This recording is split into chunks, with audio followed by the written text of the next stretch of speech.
Review for test 10. Number 1, if you reflect the point -2, -6 over y equals x minus 2, the new point will be, for this, got to have graph paper. So we're going to graph -2, -6, and we want to take that point and reflect it over y equals x minus 2. So I have to graph that line so that I know what to reflect over. So I'm going to start at -2, and my slope is positive 1 over 1, so up 1 over 1.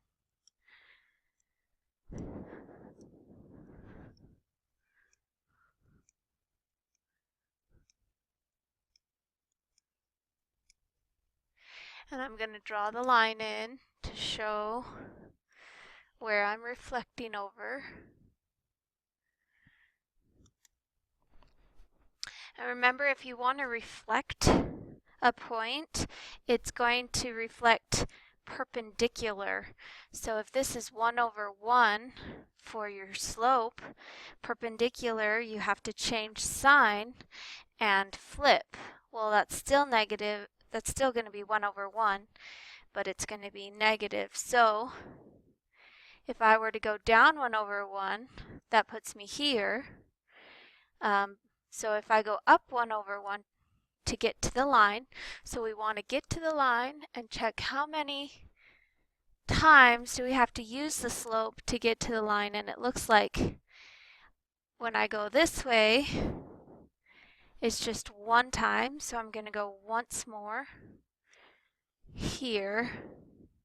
And notice I'm diagonal one square, and I went diagonal another square off the line. So the line of reflection is exactly in the middle of the point that's reflecting. So this was the start point, and this is your new point that is. So now you just need to name that point that it ended at, which is -4, -4.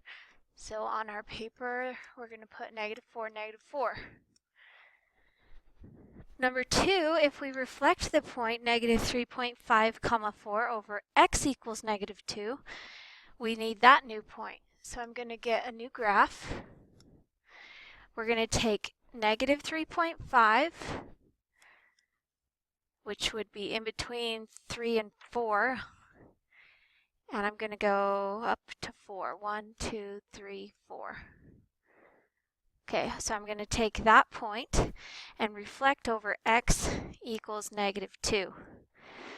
So I go to the x-axis, I go to -2, and then I want to draw a line that only crosses the x-axis because x is all I have. So I'm going to draw a line crossing over just the x-axis, which would be this line right here. I'm crossing over the x-axis. Okay, so we want to reflect our point directly over that, and if it's vertical, we're going to go exactly horizontal to the line. So if this is 0.5, so if I go 0.5 and then one more, I'm going to go 1 full square and then 0.5 more, so that the reflected point, if I were to fold my paper along that line, then those points are going to match up exactly. That's what it means to be reflecting. That reflection line is exactly in the middle. So this is our new point, which would be -0.5, 4. -0.5, 4. So the next one, if you translate 4, -5.5 using the rule, the new point will be, the easiest way to do this, I think, you could graph it and then go left 5 because it's off of the x, and then up 1.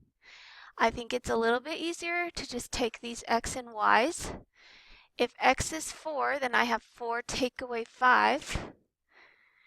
And 4 take away 5 is negative 1. And then if it's y, it's negative 5.5, and it says to add 1 to the y value. So I'm going to add 1 to the y value, which would be negative 4.5 as the answer. Number 4, indicate the transformation done to, oh, it's supposed to say, oh, yeah, done to this function in order to obtain g of x. So notice what we have in our two functions here. I'm going to put that 4 that came down here, I'm going to put it over here on the side so it's not so weird.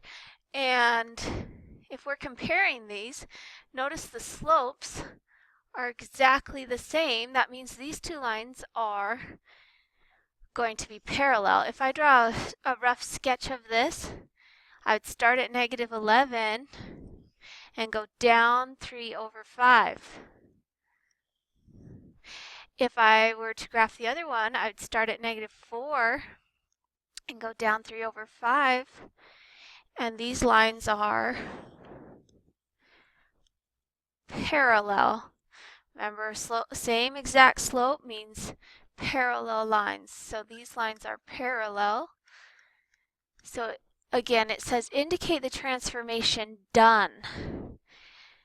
So if we started on the bottom line here and we're shifting up, so here this is F and we're becoming G, is shifting up. So F to G, it took the line F and shifted it. So Fx shifted vertically up, and if it goes from negative 11 up to negative 4, that's up 6. Oops, that's not 6, that's 7. Sorry. It shifted up 7 units or whatever. In this case, just squares, 7 up. Okay, number 5, write the translation rule for the triangle below. So you're starting with the triangle without the prime marks on it. This is the new, so this is our start triangle, and that's, we have to know that. And then this is the end because this has the prime marks on it, the tick marks. So I can just look from one point to the next, and I'm just going to go from A to A. And that'll tell me what it did from A to A, B to B, C to C. And I'm starting at A, so how many over and how many down? So I'm going to say, okay, X comma Y, the point original, got shifted. X moved to the 1, 2, 3, 4, 5, 6 to the right, so plus 6. And the Y value, it went down 1, 2, 3, 4. So the Y value went down 4. And you could check that with the other ones. 1, 2, 3, 4, 5, 6. 1, 2, 3, 4 for point B. Notice they're all the same. This rule applies to the full triangle, each point. Number 6, what is the line of reflection for the given figures in the graph below? Remember, the line of reflection is exactly in the middle, and this is reflecting vertically, so our line of reflection is exactly in the middle. It's that horizontal line right in the middle, because notice now if I fold my paper along that line, those triangles need to match up exactly, and they do. So this line right here, it's crossing the y-axis, and it's at the number -2. So that's the line of reflection. Okay, number 7. Describe two transformations that would move figure 1 to 2. This other shape is in here to help us with each of the translations. So if we go from figure 1 to 2, I'm going to go from here to here and then to 2. So how do I go from 1 to this star shape? So you could do it different ways. You could do it with a translation. You could actually do it with a reflection also, because the shape will reflect onto itself. I'm going to do a translation. So I'm going to pick two of the same points, and I'm going to just slide my shape over, and I'm going to count how many that is. So I'm going to say it's a translation XY original, and the X value, it's sliding to the right. So that's 1, 2, 3, 4, 5, 6, 7, 8, 9, 10, 11, 12. 12 to the right. So X plus 12. And the shape did not move up or down.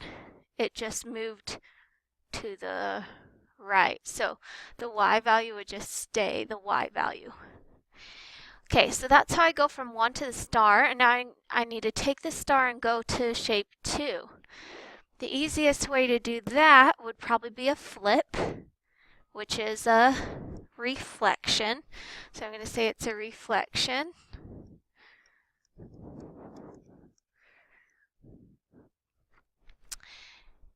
And I need what is right in the middle between these two here.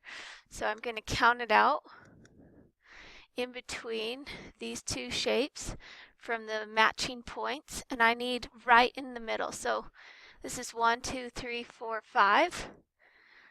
So if I go 2 squares here and I go 2 squares here, then I have this other square in between. I need to go halfway through that square to be right in the middle.